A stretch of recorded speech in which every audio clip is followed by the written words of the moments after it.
Hello aspirants, चलिए आज का हम शो अपना चालू करते हैं डीएनए। आज की पहली न्यूज है, बहुत ज्यादा इंपॉर्टेंट न्यूज है। पहली ही, प्रेसिडेंट द्रौपदी मुर्मू जो रिसेंट में बिहार में 5 दिन के विजिट के लिए गई हुई है। कहां गए हुए हैं? बिहार में 5 डेज विजिट है। याद रखिएगा, द्रौपदी मुर्मू इंडिया की फर्स्ट फीमेल ट्राइबल प्रेसिडेंट है। 5 दिन का वो विजिट करने के लिए गए थे, जिन्होंने वहां पर बिहार का 4th agricultural road map launch किया। बिहार का 4th एग्रीकल्चरल रोड मैप। अच्छा, ये याद रखिएगा, ये 4th एग्रीकल्चरल रोड मैप है बिहार का। इसका मतलब क्या होता है? ये जो मैप उन्होंने लॉन्च किया है, रोड मैप एग्रीकल्चर का, ये 5 साल के लिए होता है। तो अभी अगर 2023 में द्रौपदी मुर्मू ने लॉन्च किया है, तो 2023 से लेके 2028 तक के लिए कुछ प्लानिंग्स की गई है कि बिहार में एग्रीकल्चर यानी खेती से रिलेटेड डेवलपमेंट कैसे होगा। तो ये द्रौपदी मुर्मू ने वहां जाके लॉन्च किया है। हमने बिहार को कुछ समय पहले बिहार से रिलेटेड कुछ न्यूज डिस्कस की थी। एक और बार मैं वो रिकॉल कराना चाहूंगा। बिहार की हमने न्यूज क्या देखी थी?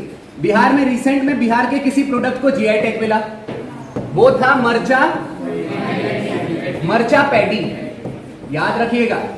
एक और चीज थी मर्चा राइस। एक था मिथिला मखाना।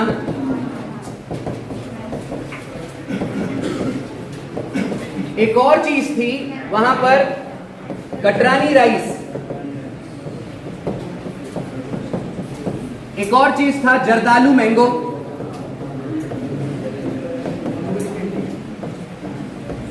सुपर इंपॉर्टेंट न्यूज थी एक और बिहार की कि वर्ल्ड का सबसे लार्जेस्ट रामायण टेम्पल बिहार के ईस्टर्न चंपारण जिले में, ईस्टर्न चंपारण डिस्ट्रिक्ट में एस्टेब्लिश किया गया है। तो ये कुछ न्यूज थी बिहार से रिलेटेड जो हमने थोड़े दिन पहले डिस्कस की थी। आज भी हमने बिहार से रिलेटेड एक और चीज डिस्कस की कि वहां पर 5 दिन के लिए द्रौपदी मुर्मू, जो कि इंडिया की फर्स्ट ट्राइबल राष्ट्रपति थी। एक काम करते हैं, द्रौपदी मुर्मू से रिलेटेड कुछ फैक्ट्स को जान लेते हैं जो आपके एग्जाम में मे भी पूछा जा सकते हैं। द्रौपदी मुर्मू इंडिया की 15th प्रेसिडेंट है। यह आपको बहुत अच्छे से याद रखना है। वो इंडिया की फर्स्ट ट्राइबल प्रेसिडेंट है, यानी ट्राइबल्स का यहां पर मतलब होगा आदिवासी। फर्स्ट आदिवासी राष्ट्रपति पूरे भारत की कौन थी? द्रौपदी मुर्मू। इनके बारे में एक और फैक्ट मैं बताना चाहूंगा। तो हो सकता है आपके किसी एग्जाम में ये क्वेश्चन पूछ लिया जाए कि वो किस ट्राइब से बिलोंग करती थी, किस आदिवासी की कम्युनिटी से बिलोंग करती थी। तो वो था संथाल। ये आपको याद रखना है। उनकी आदिवासी कम्युनिटी का नाम क्या है? संथाल। हो सकता है आपसे प्रश्न ये पूछ लिया जाए कि द्रौपदी मुर्मू किस स्टेट से बिलोंग करती है, तो आपका आंसर होगा उड़ीसा। याद रखिएगा, द्रौपदी मुर्मू झारखंड राज्य की पहली महिला गवर्नर थी। First female governor of Jharkhand. यह आपको याद रखना है। द्रौपदी मुर्मू के लिए मेरे ख्याल से इतने फैक्ट्स बहुत ज्यादा इनफ हो जाएंगे। चलिए अभी हम प्रेसिडेंट के बारे में डिस्कस कर लेते हैं, क्योंकि ये इंडिया की प्रेसिडेंट है जो 5 डेज की विजिट के लिए बिहार में गई है। तो प्रेसिडेंट के बारे में हम थोड़े से फैक्ट्स जानेंगे। फॉर एग्जांपल, इंडिया के फर्स्ट प्रेसिडेंट ये थे राजेंद्र प्रसाद, डॉक्टर राजेंद्र प्रसाद। रिसेंट की एक एग्जाम में पता है प्रश्न क्या पूछा गया था? डॉक्टर राजेंद्र प्रसाद, आपके क्वेश्चन में ही डाल दिया गया था कि ये इंडिया के फर्स्ट प्रेसिडेंट है, ये किस स्टेट से बिलोंग करते हैं? तो आंसर है बिहार। ये आपके क्वेश्चंस होते हैं, इसलिए कई बार बोला जाता है आपके बुक के बाहर से भी क्वेश्चन पूछ लिए जाते हैं। किसी बुक में ये मेंशन नहीं है कि वो किस स्टेट से बिलोंग करते थे, तो आपको ऐसे क्वेश्चंस के लिए भी प्रिपेयर्ड रहना है। चलिए अब बात करते हैं, इंडिया के फर्स्ट प्रेसिडेंट थे डॉक्टर राजेंद्र प्रसाद। इंडिया की फर्स्ट, यहां पर आपको पूछा जा सकता है फीमेल प्रेसिडेंट, वो है प्रतिभा देवी सिंह पाटिल। प्रतिभा देवी सिंह पाटिल। ये थी 2007 से लेके 2012 तक। ये इंडिया की फर्स्ट फीमेल राष्ट्रपति थी। हो सकता है नेक्स्ट टाइम आपको क्वेश्चन ये पूछ लिया जाए कि भारत के फर्स्ट सिख प्रेसिडेंट कौन थे। यहां पर आपको बताना चाहूंगा ज्ञानी जेल सिंह।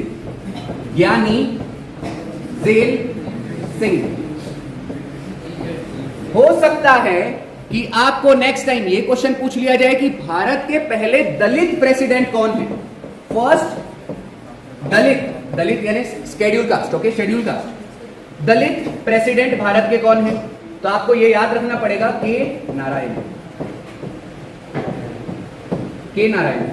आपको ये याद रखना है।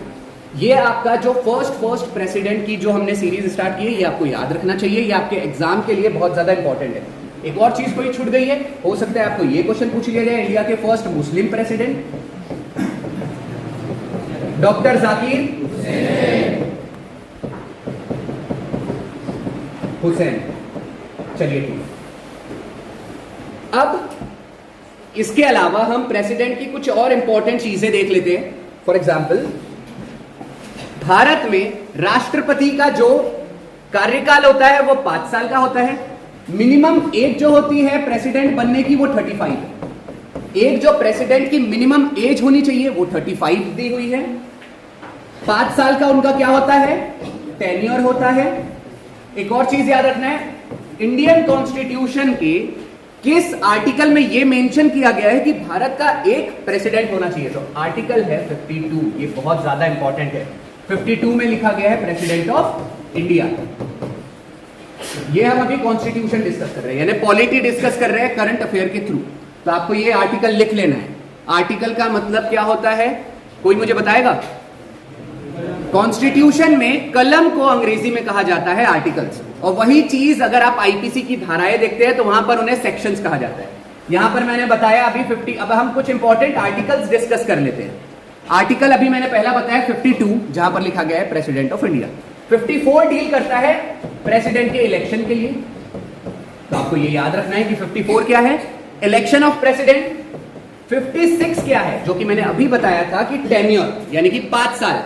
प्रेसिडेंट का टेन्योर 5 इयर्स होता है, और वो कहां मेंशन है? आर्टिकल 56 में। ये डील करता है टेन्योर, ठीक है।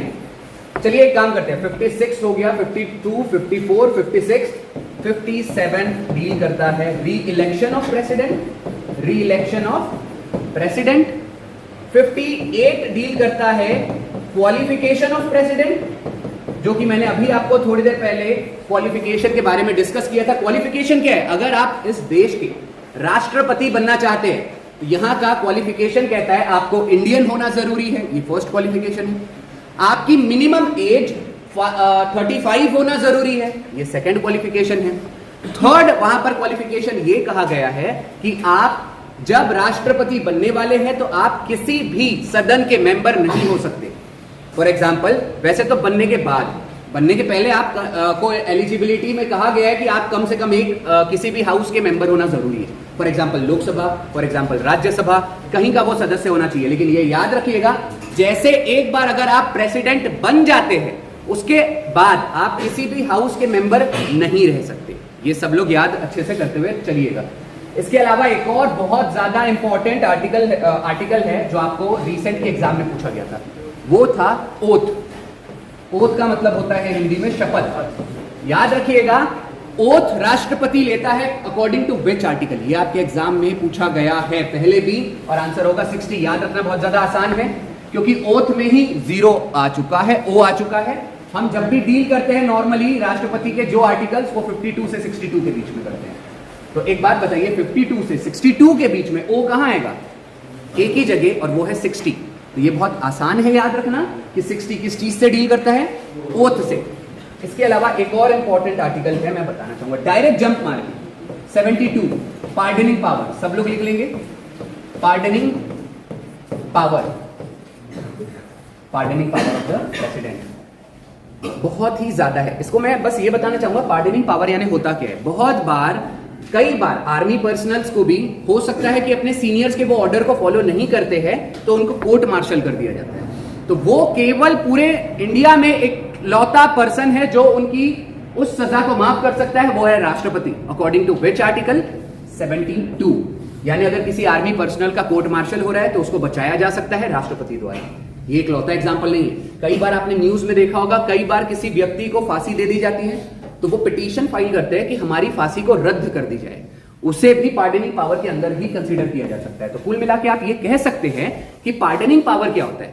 पार्डनिंग पावर यानी क्षमा पावर। यानी वो किसी की सजा को कम कर सकता है, ठीक है। फॉर एग्जाम्पल कोर्ट मार्शल को उन्होंने रिजेक्ट कर सकते हैं। फॉर एग्जाम्पल वो किसी की डेथ पेनाल्टी को कम करवा सकते हैं, चेंज कर सकते हैं कि इनको अभी फांसी मत दीजिए, लाइफ टाइम इंप्रिजनमेंट दे दीजिए। समझ में आ रहा है? तो ये यहां पर पार्डनिंग पावर में आप डिस्कस कर सकते हो। इसके बाद नेक्स्ट न्यूज की ओर हम आज बढ़ते हैं। नेक्स्ट न्यूज हमारी आज क्या है? प्रोजेक्ट नीलगिरी थार। प्रोजेक्ट लिखेंगे, बहुत ज्यादा इंपॉर्टेंट, प्रोजेक्ट नीलगिरी TAHL। तो क्वेश्चन क्या पूछा जा सकता है? क्वेश्चन क्या पूछा जा सकता है कि प्रोजेक्ट नीलगिरी थार, टार होता है वैसे, ये टाहर, टहर भी कहा जाता है इसे कहीं कहीं, ये किसने लॉन्च किया है? ये लॉन्च किया है तमिलनाडु स्टेट ने। मैं बताना चाहूंगा ये जो प्रोजेक्ट नीलगिरी टाहर है, ये है एक एनिमल जो कि स्टेट एनिमल है तमिलनाडु का, state animal of Tamil Nadu. Recent में इनकी जो पॉपुलेशन है वो बहुत रैपिडली डिक्रीज हो रही थी, तो तमिलनाडु की गवर्नमेंट ने ये डिसाइड किया है रिसेंट में कि इसे हम कंजर्व करेंगे, इनकी पॉपुलेशन को बढ़ाएंगे। ये चीज आप लोग अच्छे से याद रखिएगा। फिलहाल हम अभी तमिलनाडु के बारे में डिस्कस कर लेते हैं, उसका थोड़ा बैकग्राउंड। फॉर एग्जाम्पल तमिलनाडु कब बना? 1 नवंबर। तमिलनाडु स्टेट कब बनाया गया था? 1 नवंबर 1956। दूसरी चीज हम क्या कर सकते हैं कि तमिलनाडु का अभी सीएम कौन है? MK Stalin, MK Stalin. तीसरी चीज वहां के गवर्नर कौन है? मिस्टर रवि, RN रवि कहा जाता है, मिस्टर रवि। तमिलनाडु के बारे में ये कुछ बैकग्राउंड्स आपको मिनिमम इतनी चीजें तो आपको याद रखनी ही पड़ेगी। एक और चीज डिस्कस कर लेते हैं। हम हमेशा स्टेट का थोड़ा बैकग्राउंड जानने की कोशिश करते हैं। हो सकता है इस बार आपकी एग्जाम में डायरेक्ट क्वेश्चन पूछ लिया जाए कि स्टेट एनिमल ऑफ तमिलनाडु कौन है, तो आपको ये याद रखना है। इसे तहर कहा जाता है, कहीं पे टाहर कहा जाता है, ठीक है। स्पेलिंग में TAHRE ही आता है। चलिए और चीजों के बारे में डिस्कस कर लेते हैं। फॉर एग्जाम्पल तमिलनाडु, यहां पर तमिलनाडु का स्टेट ट्री क्या है? Palm tree, state tree of Tamil Nadu. तो ये याद रखिएगा, उसे पाम ट्री कहा जाता है। अब ये याद रखना आपको लाइफ टाइम ना, ये फिंगर टिप्स पे याद रह सकता है। इसके लिए एक ट्रिक बना सकते हैं हम लोग कि पाम ट्री आपको डायरेक्ट याद आना चाहिए। तमिलनाडु के अंदर मिल आता है, मिल में कौन काम करते हैं? वर्कर्स। तो याद रखिएगा मिल के वर्कर्स अपने हाथों से ही काम करेंगे, और हाथ में ये वाले एरिया को क्या कहा जाता है? पाम। तो आप डायरेक्ट याद रख सकते हो कि स्टेट ट्री वहां का क्या है। चलिए एक और चीज मैं बताना चाहूंगा। तमिलनाडु का निकनेम जो कि रिसेंट की एक एग्जाम में पूछा गया था, वहीं से मैंने डायरेक्ट क्वेश्चन लाया है। इसे कहा जाता है land of temples. Land of temples, ये आपको याद रखना है। अगर निकनेम पे आपकी रिसेंट की किसी एग्जाम में ये निकनेम पूछा गया था, तो हो सकता है नेक्स्ट टाइम तमिलनाडु का कैपिटल क्या है बेटा? चेन्नई। हो सकता है चेन्नई का निकनेम पूछ ले वो लोग। चेन्नई को कहा जाता है health capital of India, health capital of India. इसके अलावा banking capital of India, banking capital of India, ये दो निकनेम बता दिया। इसके अलावा भी चेन्नई का एक और निकनेम है, इसे कहा जाता है gateway of south India, gateway of south India. ये 3 निकनेम मैंने चेन्नई के बता दिए। एक निकनेम हमने आज डिस्कस कर लिया तमिलनाडु का। आपको इतनी इंफॉर्मेशन मोर देन इनफ होगी आपकी एग्जाम के लिए। हम आगे भी डिस्कस करते रहेंगे ऐसे ही फैक्ट्स। चलिए आज तीसरी न्यूज की ओर बढ़ते हैं, जो कि क्या है? रिसेंट में 3 नए गेम्स, वैसे तो 3 से ज्यादा है बट याद रखिएगा कि ओलंपिक 2028, ओलंपिक कहां का? 2028 में। हो सकता है आपके एग्जाम में अपकमिंग इवेंट्स पे क्वेश्चन आते हैं, तो हो सकता है आपको पूछा जाए कि ओलंपिक 2028 जो कि कहां होने वाला है? Los Angeles. पहला क्वेश्चन तो यही पूछा जाएगा, लॉस एंजलिस, जो कि कहां आता है? USA। तो 2028 का जो ओलंपिक है वो कहां होने वाला है? पहला क्वेश्चन तो सिर्फ यही हो जाएगा। दूसरा क्वेश्चन क्या पूछ सकते हैं कि 2028 में रिसेंट में कुछ न्यू गेम्स इंट्रोड्यूस करा जाने वाला है, तो वो कौन से नए गेम्स है? एक है क्रिकेट, सब लोग लिखेंगे। एक है सॉफ्ट बॉल, एक है बेसबॉल। इसके अलावा भी और भी बहुत सारे गेम है, जैसे कि स्क्वॉश है, लेकिन इतना मोर देन इनफ होगा फिलहाल के लिए। अब बात कर लेते हैं, अभी मैंने बताया 2028 का ओलंपिक कहां होने वाला है? क्या है? Los Angeles. हो सकता है कि आपको यह पूछ लिया जाए अच्छा एक सेकंड, हो सकता है कि आपको यह पूछ लिया जाए कि 2024 का ओलंपिक कहां होने वाला है, होगा पेरिस में। याद रखिएगा, ओलंपिक कभी भी कंट्री के नाम से नहीं जाना जाता है, सिटी के नाम से जाना जाता है। तो फ्रांस का कैपिटल क्या है? पेरिस। 2024 का ओलंपिक पेरिस में होने वाला है।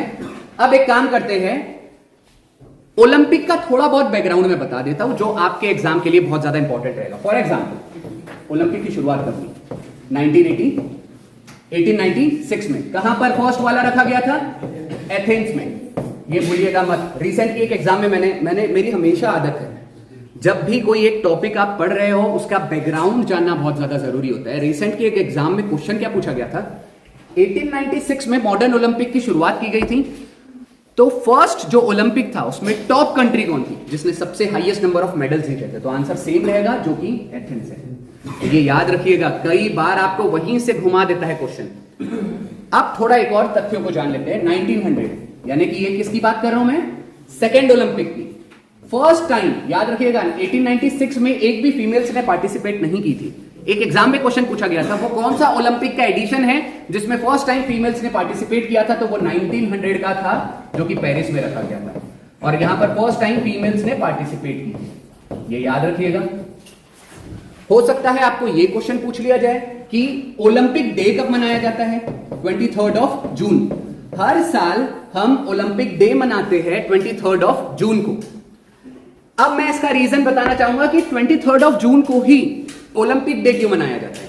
क्योंकि 23 जून 1894 में इंटरनेशनल ओलंपिक कमेटी की एस्टेब्लिशमेंट हुआ था। तो आपको यह भी याद रखना है कि इंटरनेशनल ओलंपिक कमेटी की स्थापना कब हुई थी? कब हुई थी बेटा? 1894। यह आपको याद रखना है, इसीलिए 23 जून को हर साल मनाया जाता है इंटरनेशनल ओलंपिक डे। इसके अलावा भी मैं बताना चाहूंगा, फादर ऑफ ओलंपिक किसे कहा जाता है? फादर ऑफ ओलंपिक किसे कहा जाता है? वो कहा जाता है फादर हेनरी, एक सेकंड, ये नहीं फिलहाल मैं बताना चाहूंगा, उनका नाम है बैरॉन पियरे डी कोबार्टियन। मुझे पता है नेम काफी ज्यादा डिफिकल्ट है, लिख लेंगे सब लोग। अगर आपको डिफिकल्ट लग रहा है तो आप मिस्टर कोबार्टियन भी लिख सकते हैं, आपको वैसे भी टिक करना है। अब बात कर लेते हैं ओलंपिक का मोटो क्या है। ओलंपिक का अपना खुद का एक मोटो है, मैं मोटो बताना चाहूंगा, जो कि लैटिन भाषा में लिखा गया है। CTS, अल्टियस और फोर्टियस, ये है ओलंपिक का motto. Fast, high and reliable, something उसका, उसे इंग्लिश में अगर आप ट्रांसलेट करोगे तो फास्ट, हाई एंड स्ट्रॉन्ग, ये उसका इंग्लिश में अनुवाद होगा। ओलंपिक के ऊपर कुछ और क्वेश्चंस भी पूछे गए थे पिछली कुछ एग्जाम्स में, चलिए हम वो डिस्कस कर लेते हैं। फॉर एग्जांपल, ओलंपिक में और क्या पूछा गया था? 1920 में फर्स्ट टाइम ओलंपिक का फ्लैग रिलीज हुआ था, ये याद रखिएगा। इसके पहले तक ओलंपिक का फ्लैग खुद का नहीं था। फर्स्ट टाइम किस ओलंपिक में किसी भी इंडियन टीम ने पार्टिसिपेट की थी? तो वो था 1928 का ओलंपिक, जो कि हुआ था एम्स्टरडैम में। ये कहां आता है? नीदरलैंड का कैपिटल है। फर्स्ट टाइम किसी भी टीम इवेंट में इंडिया ने पार्टिसिपेट किया था, वो ओलंपिक था 1928 का, याद रखिएगा। यहां पर first time team India hockey की जो टीम इंडिया थी उन्होंने पार्टिसिपेट किया और जाते बरोबर फर्स्ट टाइम हमने डायरेक्ट गोल्ड मार दिया था। तो याद रखिएगा, हॉकी टीम इंडिया ने फर्स्ट टाइम पार्टिसिपेट किया 1928 के ओलंपिक में, और 1928 के ही ओलंपिक में उन्होंने गोल्ड मार दिया। ध्यानचंद यहां पर सब जानते हैं, उस समय याद रखिएगा ध्यानचंद उस टीम में प्लेयर थे। और वहीं पे उसी के बाद हमने डिसाइड किया कि इंडिया का नेशनल गेम क्या होगा? हॉकी। बट ऑफिशियली इसको डिक्लेयर नहीं किया गया है। आधे से ज्यादा लोगों को ये जो तथ्य पता है ये गलत है। गवर्नमेंट ऑफ इंडिया ने इसे ऑफिशियली डिक्लेयर कहीं नहीं किया गया है। एक मैं फैक्ट आपको बताना चाहूंगा, आप बड़ी बड़ी एग्जाम्स के लिए प्रिपरेशन कर रहे हैं, हो सकता है आपके इंटरव्यू में कभी यह पूछ लिया जाए what is the national game of India, तब आपको आंसर क्या देना चाहिए? आपको देना चाहिए डायरेक्ट कि सर हॉकी है। अब उसको प्रोटेक्ट करते भी आना चाहिए। डेफिनेटली वो आपको काउंटर बैक करेंगे, बोलेंगे कि आप इतनी बड़ी एग्जाम के लिए प्रिपरेशन कर रहे हो और आपको ये नहीं पता कि टीम इंडिया का जो इंडिया का नेशनल गेम है हॉकी वो डिक्लेयर ही नहीं किया गया है, तो आपको भी काउंटर करना चाहिए फिर कि sir there are two kinds of national games. जो भी कंट्री अगर नेशनल गेम डिक्लेयर कर रही है तो उसको दो पार्ट में डिवाइड किया जाता है, एक होता है डी ज्योर और एक होता है डी फैक्टो। अगर कोई चीज ऑफिशियली डिक्लेयर की जाती है तो उसे डी फैक्टो में कंसीडर किया जाता है। इंडिया का जो नेशनल गेम कंसीडर किया जाता है यानी पॉपुलर, बहुत ज्यादा पॉपुलैरिटी गेन की थी हॉकी ने। 2000 हमने 1928 में गोल्ड मारा, 1932 में गोल्ड मारा, 1936 में गोल्ड मारा, उसके बाद 1940 में वर्ल्ड वॉर 2 चल रहा था तो नहीं हुआ, 1944 में फिर से वर्ल्ड वॉर चल रहा था तो ओलंपिक्स नहीं हुआ, बीच में 2 बार गैप आई, लेकिन 1948 में फिर से ओलंपिक हुआ, हमने फिर से गोल्ड मारा, 1952 में गोल्ड मारा, 1956 में गोल्ड मारा, तो हम लगातार गोल्ड मारते जा रहे थे। उस समय इंडिया में ओलंपिक की पॉपुलैरिटी एकदम पिक पे थी। उसके बाद हमने ही कंसीडर कर लिया कि हमारा नेशनल गेम क्या होगा, हॉकी। तो याद रखिएगा हॉकी हमारा डीज्योर क्या है, डीज्योर नेशनल गेम है। ऐसे बहुत सारी चीजें हैं जिसे ऑफिशियली डिक्लेयर नहीं किया गया है। आपने जैसे देखा होगा इंडिया का नेशनल हेरिटेज एनिमल क्या है, एलिफेंट। अगर नहीं पता होगा तो लिख लीजिएगा, रिसेंट की एग्जाम में क्वेश्चन पूछा गया था कि इंडिया का नेशनल हेरिटेज एनिमल क्या है, वो है एलिफेंट। चलिए फिलहाल अभी नेक्स्ट न्यूज की ओर बढ़ते हैं, इतना मोर देन इनफ होगा। वैसे ओलंपिक के लिए मैं बताना चाहूंगा इंडिया की फर्स्ट फीमेल, ये भी एग्जाम में पूछा गया और ये सबसे कॉमन क्वेश्चन है। आपको कुछ भी चीज पता हो या ना हो लेकिन ये चीज जरूर पता होनी चाहिए। मोस्ट रिपीटेड क्वेश्चन जो आपके एग्जाम में पूछा जाता है कि इंडिया की फर्स्ट फीमेल जिसने किसी भी तरीके का मेडल ओलंपिक में जाके जीता हो, तो उनका नाम है कर्णम मल्लेश्वरी।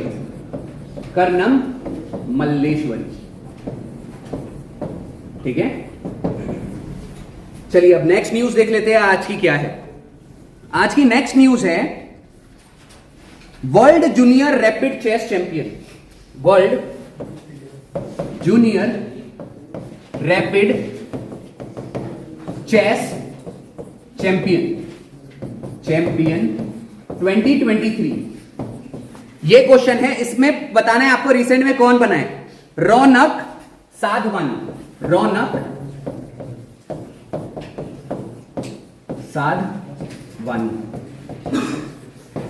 चलिए ये तो हो गई आपकी चेस की न्यूज। थोड़ा सा बैकग्राउंड अभी फिर से हम जान लेते हैं कि चेस के बारे में हम अभी बात क्या करेंगे। चेस के बारे में, चेस की जो भी वर्ल्ड चैंपियनशिप कराई जाती है उसके लिए एक ऑर्गेनाइजेशन है जिसका नाम है फाइड।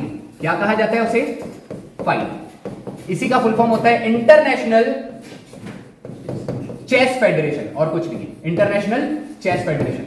हो सकता है अगर कभी आपको बैकग्राउंड के ऊपर कभी क्वेश्चन पूछ लिया जाए कि फाइड को एस्टेब्लिश कब किया गया था, तो आंसर होगा आपका 1924। हो सकता है क्वेश्चन ये पूछ ले कि उसका हेडक्वार्टर कहां है, तो आपको ये भी याद रखना है उसका हेडक्वार्टर है लुसाने, जो कि है स्विट्जरलैंड में। उसका हेडक्वार्टर कहां है, लुसाने, जो कि कहां है, स्विट्जरलैंड। भूलिएगा मत, फादर ऑफ चेस, MTS 2019 का क्वेश्चन है। MTS 2019 में आपका स्टैटिक जीके बहुत ज्यादा स्ट्रांग होना चाहिए। मेरा मोटिव यही है कि मैं करंट अफेयर पढ़ाते पढ़ाते ही आपका स्टैटिक जीके भी बहुत ज्यादा स्ट्रांग करवा दूं। जब भी हम कोई चीज देखते हैं उसका बैकग्राउंड में इसलिए कराता हूं कि आपका स्टैटिक जीके हद से ज्यादा इंप्रूव हो जाए। तो आपको कुछ नहीं करना है, मैं जितने भी फैक्ट्स लिखा रहा हूं आपको बहुत अच्छे से लेते हुए चलना है। मैं लिख के दे सकता हूं, इसके बाहर कुछ नहीं जाने वाला, बस आपको पूरी शिद्दत से ये चीजें करनी है। ठीक है, तो चेस का फादर पूरी दुनिया में कहा जाता है मिस्टर विलियम को। अब आपको 4 ऑप्शन, मेरे को अभी आधा ही नाम याद है फिलहाल, आपको चारों ऑप्शन में एक ही विलियम मिलने वाला है, वहां पर आपके साथ ये नहीं करेंगे। या तो फिर चलिए मैं देख लेता हूं पूरा नाम क्या है, स्टेनिज, विलियम स्टेनिज।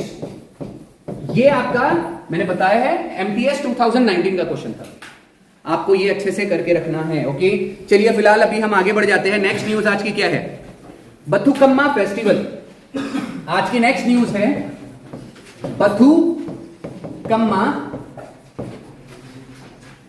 बथुकम्मा फेस्टिवल।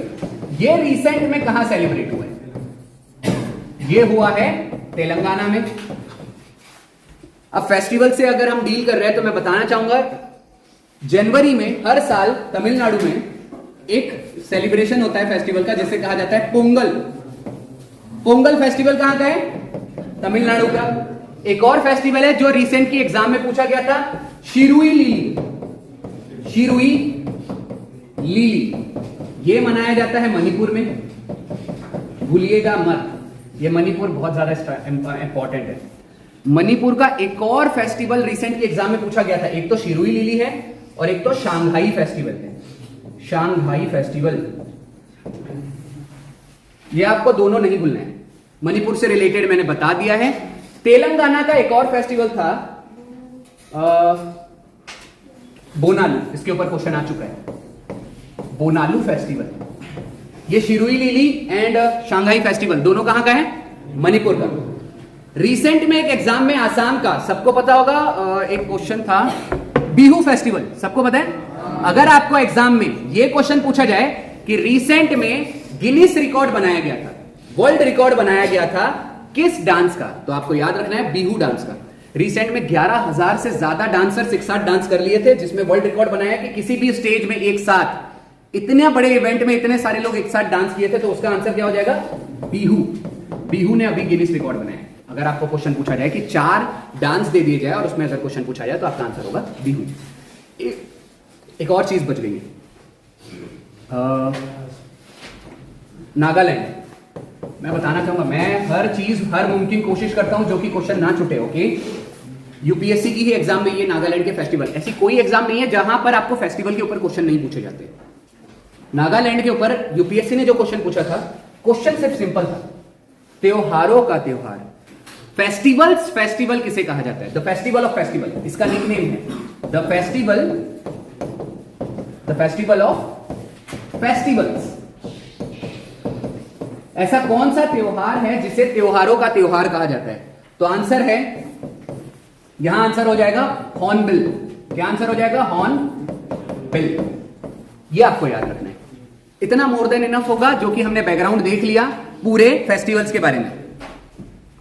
चलिए, आज की नेक्स्ट न्यूज है P20, जो कि हमने पहले ही देख चुका है। P20 का फुल फॉर्म है पार्लियामेंट 20, जो कि किसका पार्ट है?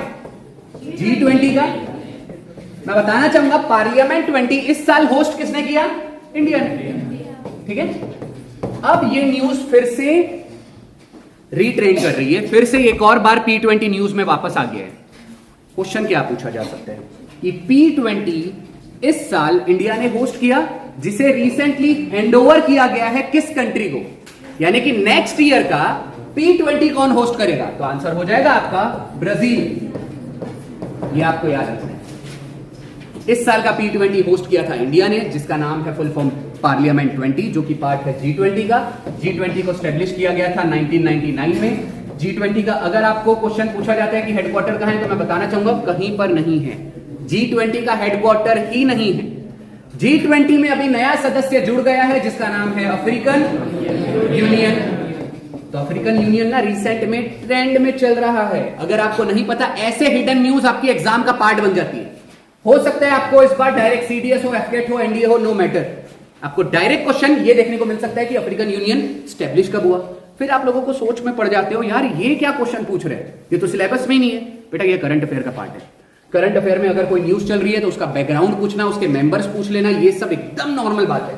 तो याद रखिएगा, अफ्रीकन यूनियन का स्टैब्लिशमेंट ईयर है 2001। हेडक्वार्टर अफ्रीकन यूनियन का कहां है? एडिस अबाबा। एडिस अबाबा, जो कि इथियोपिया का कैपिटल है। लास्ट टाइम मैंने इथियोपिया के बारे में भी एक फैक्ट बताया था। ये वर्ल्ड की फर्स्ट कंट्री है जिसने कॉफी ग्रो किया था। वर्ल्ड की फर्स्ट कंट्री जिसने कॉफी का उत्पादन किया था। अब कॉफी के उत्पादन से आप डायरेक्ट फिर से ब्राजील को कनेक्ट कर सकते हो। वर्ल्ड की 90% कॉफी ये इकलौती कंट्री प्रोड्यूस करती है। वर्ल्ड का 90% कॉफी का प्रोडक्शन ब्राजील करता है। वर्ल्ड की फर्स्ट कंट्री जिसने कॉफी का प्रोडक्शन किया, इथियोपिया। आप लोग ये याद रखिएगा, G20 में इतना मोर देन इनफ होगा। और एक और चीज, G20 के अभी टोटल मेंबर्स कितने हैं? 21। बट याद रखिएगा, डायरेक्ट कंट्रीज है 19 और इसमें +2 ऑर्गेनाइजेशन है। एक है AU अफ्रीकन यूनियन, एक है EU European union. European union के भी एक फैक्ट बताऊंगा। रिसेंट में यूरोपियन यूनियन के पहले 28 मेंबर्स थे, बट अभी 27 है। क्यों? क्योंकि ब्रिटेन ने कुछ समय पहले इससे एग्जिट किया, जिसे कहा जाता है ब्रेक्जिट। बहुत थोड़े, अब आपको ब्रेक्जिट के ऊपर कभी क्वेश्चन नहीं पूछने वाला, बट फिर भी मैं ब्रेक्जिट के बारे में बताऊंगा। कि पहले लोगों को ब्रेक्सिट यानी नहीं पता था। ब्रेक्सिट एक वर्ड है जिसका मतलब होता है ब्रिटेन एग्जिट। ब्रिटेन ने एग्जिट किया था यूरोपियन यूनियन से, तो पहले उसके मेंबर्स कितने थे? 28। अब कितने हैं? 27। मेरे ख्याल से इतना न्यूज मोर देन इनफ होगा इसके लिए। अब नेक्स्ट न्यूज देखते हैं नेक्स्ट न्यूज हमारे लिए क्या होगी। मैंने एक और न्यूज लाई है ऑपरेशन के लिए। देखिए, कई बार इंपॉर्टेंट न्यूज नहीं मिलने से, कुछ भी कचरा भरने से अच्छा है कि हम पुरानी न्यूज को रिकॉल कर लें। कल मुझे बहुत ज्यादा इंपॉर्टेंट न्यूज नहीं मिल रही थी, तो एक मैंने अभी ये जो नेक्स्ट न्यूज रखा है वो रिकॉल वाली है, हमने पहले डिस्कस कर चुका है। अभी यहां पर इजराइल में अटैक लगातार हो रहा है, सिचुएशन लगातार बिगड़ती जा रही है। इसमें हमने 3 इंपॉर्टेंट ऑपरेशंस देखे थे। एक देखे थे अल अस्का फ्लड, एक देखे थे अल अस्का फ्लड ऑपरेशन। ये किस ऑपरेशन का नाम है? हमास ने जो इजराइल पे अटैक किया, तो ये हमास का ऑपरेशन है। अब क्या हुआ था?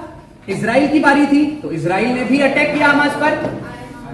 आयरन स्वॉर्ड ऑपरेशन, उसका नाम क्या रखा गया था? Iron sword operation. अब बात थी इंडिया की। इंडिया के कुछ पर्सन्स थे, कुछ पीपल, बहुत सारे लोग थे जो इजराइल में फंसे हुए थे, तो इंडियन आर्म्ड फोर्सेस ने एक ऑपरेशन चलाया जिसका नाम था ऑपरेशन अजय। ऑपरेशन अजय। आज मैं यही रिकॉल करना था आपको। मैं बता सकता हूं हर एग्जाम में इस बार ट्रेंड करेगा ये चीज। हो सकता है आपको ऑपरेशंस के ऊपर क्वेश्चन आ जाए। ये तीनों ऑपरेशंस आपको भूलने नहीं है। अब बात अगर हम ऑपरेशन अजय की कर रहे हैं, तो रिसेंट के कुछ सालों से, यानी 2-3 सालों के ऑपरेशंस जो इंडिया ने रेस्क्यू ऑपरेशंस किए हैं दूसरे देशों में, किसी भी कारण से अगर कोई इंडियंस फंस गए थे, फॉर एग्जांपल बाढ़ के कारण, या वहां पर कोई अटैक हो गया है, 2 कंट्री की लड़ाई चल रही है, तो वो ऑपरेशंस हम डिस्कस कर लेते हैं जिसमें हमारे इंडियन आर्म फोर्सेस ने रेस्क्यू ऑपरेशंस चलाए थे। फॉर एग्जांपल अफगानिस्तान में हमने चलाया था देव शक्ति। यहां पर मैं बताना चाहूंगा, एक था ऑपरेशन करुणा। सब लोग अच्छे से लिखेंगे। हो सकता है आपके एग्जाम में मैच द फॉलोइंग में ये सारे ऑपरेशंस दे दिए जाए। ऑपरेशन करुणा इंडिया ने परफॉर्म किया था म्यांमार में जब बाढ़ आ गई थी। म्यांमार में बीच में एक साइक्लोन आया था, तो वहां पर इंडियंस फंसे हुए थे, तो इंडियन आर्म फोर्सेस ने एक ऑपरेशन चलाया था जिसका नाम था ऑपरेशन करुणा।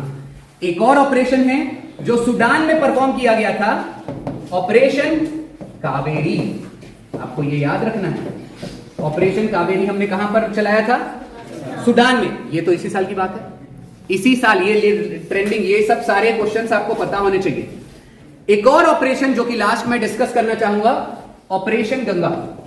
ऑपरेशन गंगा, जब यूक्रेन और रशिया में फाइट चल रही थी, तो यूक्रेन से जो फंसे हुए इंडियंस है उसको वापस लाने के लिए आर्म्ड फोर्सेस ने एक ऑपरेशन चलाया था जिसका नाम था ऑपरेशन गंगा।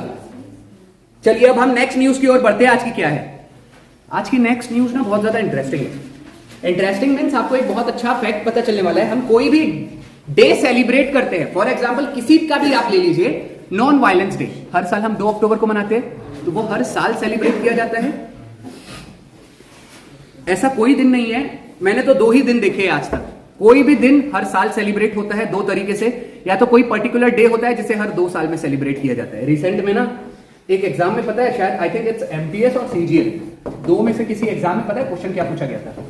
आपको 4 ऑप्शंस दिए गए थे, 4 अलग अलग ऑप्शंस थे, 2 अक्टूबर था, अलग अलग था। उसमें आपको यह पहचाना था कि इसमें से कौन सा दिन है, वहां पर तारीख नहीं दी गई थी। उसमें आपको, अभी मैं बताता हूं, जैसे वहां पर ऑप्शंस आपको क्या दिए गए थे, अभी 2 को, नॉन वायलेंस डे, वहां पर था एनआरआई डे, वहां पर था rose day. Example, option change हो सकते हैं, या एग्जाम्पल आपको एक और कोई याद दे दिया गया था और पूछा गया था इसमें से कौन सा डे है जो हर 2 साल में एक बार सेलिब्रेट किया जाता है। तो उसका आंसर था नॉन रेसिडेंशियल इंडियन डे, जो कि एनआरआई डे बनाया जाता है 9 जनवरी को। 9 जनवरी को हर साल अप्रवासी भारतीय दिवस मनाया जाता है। तो याद रखिएगा, ये कब मनाया जाता है? हर 2 साल में एक बार। ये चीज समझ में आ रही है? तो हो सकता है आज की नेक्स्ट न्यूज हमारी क्या है? नेक्स्ट न्यूज ये है कि वर्ल्ड स्टैटिस्टिक्स डे कब मनाया जाता है? तो आंसर है 20 अक्टूबर। 20 अक्टूबर को वर्ल्ड स्टैटिस्टिक्स डे हर साल हम 20 अक्टूबर को मनाते हैं। मैं बोला था कि नेक्स्ट न्यूज बहुत ज्यादा इंटरेस्टिंग होने वाली है। ये एक ऐसा दिन है जिसे हर 5 सालों में एक बार सेलिब्रेट किया जाता है। तो ये अब तक सिर्फ 3 बार सेलिब्रेट किया गया है। First time world statistics day celebrate किया गया था 2010 में, इसके बाद 2015 और उसके बाद 2020। तो नेक्स्ट टाइम कब सेलिब्रेट किया जाएगा? 2025। आपको पता है मैंने ये चुना क्यों है? ये इसलिए मैंने क्वेश्चन ला लिया कि मैंने बोला था कि सीजीएल या एमटीएस में क्वेश्चन ये पूछा गया था कि कौन सा डे है जो हर 2 साल में सेलिब्रेट किया जाता है। हो सकता है नेक्स्ट टाइम आपसे ये क्वेश्चन पूछ ले कि कौन सा दिन है जो हर 5 साल में एक बार सेलिब्रेट करता है। मैं बताना चाहूंगा ऐसे क्वेश्चन होते हैं जो आपको एग्जाम में लगता है कि यार ये सब क्या है, ये कहीं नहीं दिए रहते, तो आपको ये अच्छे से याद रखना है। फिलहाल वर्ल्ड स्टैटिस्टिक्स डे कब होगा? 20 अक्टूबर। एक फैक्ट बताना चाहूंगा, हर साल जिसको क्रिकेट देखना पसंद हो उनके लिए एक फैक्ट है कि 20 अक्टूबर को हर साल वीरेंद्र सहवाग का बर्थडे रहता है। ठीक है, जो लोग क्रिकेट देखते होंगे। फिलहाल चलिए अब हमारा नेक्स्ट न्यूज क्या है वो देख लेते हैं। ये भी बहुत ज्यादा इंपॉर्टेंट न्यूज उन लोगों के लिए जिनको क्रिकेट बहुत ज्यादा पसंद है। रिसेंट में पता है एक न्यूज बहुत ट्रेंड में चल रही है, first female umpire in Sheffield Shield. First female, सब लोग लिखेंगे, एम्पायर इन शेफील्ड शील्ड। सबसे पहली चीज, ये कल एग्जैक्ट लाइन थी जो मैंने पढ़ी न्यूज में, मुझे ये चीज अटपटी सी लगी। ये क्या था शेफील्ड शील्ड? ये न्यूज ही मुझे भी नहीं समझ में आया था, तब मैंने फिर से गूगल किया कि क्या है ये, तब मुझे पता चला। फिलहाल मैं इसका आंसर बताना चाहूंगा, क्लेयर पोलोसेक, CLAIR, क्लेयर पोलोसेक, ये आपको याद है। अब मैं पहले तो न्यूज भी समझा दूंगा, बट आपके एग्जाम में ये एक और चीज बताना चाहूंगा, ये पूछा जा चुका है 2021 की और 2019 में भी पूछा गया था। ये 2 बार क्वेश्चन पूछा जा चुका है। क्रिकेट में अंपायरिंग करने वाली दुनिया की पहली महिला अंपायर, ये क्रिकेट में अंपायरिंग करने वाली दुनिया की फर्स्ट महिला थी जिसने क्रिकेट में अंपायरिंग की थी। आंसर क्या है? क्लेयर पोलोसेक। ये 2 बार एग्जाम में पूछा जा चुका है, हो सकता है थर्ड टाइम भी पूछ लिया जाए। रिसेंट में न्यूज में क्यों चल रही है? क्योंकि इन्होंने रिसेंट में अंपायरिंग की है शेफील्ड शील्ड, जो कि एक काउंटी, आपने घरेलू क्रिकेट के नाम सुने हैं? घरेलू क्रिकेट नहीं पता? Domestic cricket. 2 तरीका का क्रिकेट होता है, एक डोमेस्टिक क्रिकेट होता है, एक इंटरनेशनल क्रिकेट होता है। डोमेस्टिक क्रिकेट हमारे इंडिया में क्या होता है? रणजी ट्रॉफी, ईरानी ट्रॉफी। वैसे ही इंग्लैंड में भी ये डोमेस्टिक क्रिकेट है शेफील्ड शील्ड, ये मुझे कल पता चला। तो यहां पर अंपायरिंग करने वाली दुनिया की पहली महिला कौन हो चुकी है? क्लेयर पोलोसेक। तो याद रखिएगा, ओवरऑल आपको केवल एक चीज याद रखना है कि दुनिया की पहली महिला जिसने क्रिकेट में अंपायरिंग करना चालू की थी वो कौन थी? क्लेयर पोलोसेक। हो सकता है आपसे क्वेश्चन ये भी पूछ लिया जाए कि फर्स्ट इंडियन, क्या कोई महिला, भारतीय महिला अंपायर है जिसने क्रिकेट में अंपायरिंग की है? तो है GS लक्ष्मी। ये आपको इंपॉर्टेंट याद रखना, GS लक्ष्मी ये पहली भारतीय महिला है जिसने क्रिकेट में अंपायरिंग किया था, जिन्होंने क्रिकेट में अंपायरिंग किया था। चलिए फिलहाल आज की लास्ट न्यूज हम डिस्कस कर लेते हैं, वो भी आपके लिए मैं बताना चाहूंगा, हम फिर से रिकॉल करेंगे, ये भी हमने पहले डिस्कस कर चुके हैं। आपको याद है हमने पिछली बार किया था इक्वाडोर का सबसे यंगेस्ट प्रेसिडेंट डेनियल नोबोआ, नाम था उनका डेनियल नोबोआ। ये है इक्वाडोर सबसे यंगेस्ट प्रेसिडेंट। आपको इस बार एग्जाम में पूछा जा सकता है। हमने कल डिस्कस किया था कि न्यूजीलैंड का नया पीएम इलेक्ट हो गया है, mister Christopher Luxon. Mister Christopher Luxon. हमने कल किया था कि ऑस्ट्रेलिया का पीएम कौन है? Mister Anthony. चलिए एक और नई चीज बता देता हूं, नेपाल का पीएम की बात कर रहा हूं मैं। अभी हम तो सारे पीएम डिस्कस कर रहे थे। मैंने आपको मिस्टर चुप्पू बताया है, वो बांग्लादेश के कौन थे? प्रेसिडेंट। हमने नेपाल के, मैं पीएम की बात कर रहा हूं, इसका नाम है कमल पुष्पदहल। कमल पुष्पदहल, ठीक है। इंपॉर्टेंट चीज यहां पर हमने ये सारी चीजें डिस्कस कर ली हैं। अपने जितने भी नेबरिंग के पीएम्स है, प्रेसिडेंट है, वो सब भी हमने देख लिया। चलिए आज के लिए यहां पर आपका करंट अफेयर इतना ही था। कंटेंट तैयार करने में हमें बहुत ज्यादा मेहनत लगती है, तो ज्यादा से ज्यादा इसे लाइक करें, शेयर करें और बिल्कुल सब्सक्राइब कीजिए। Thank you so much.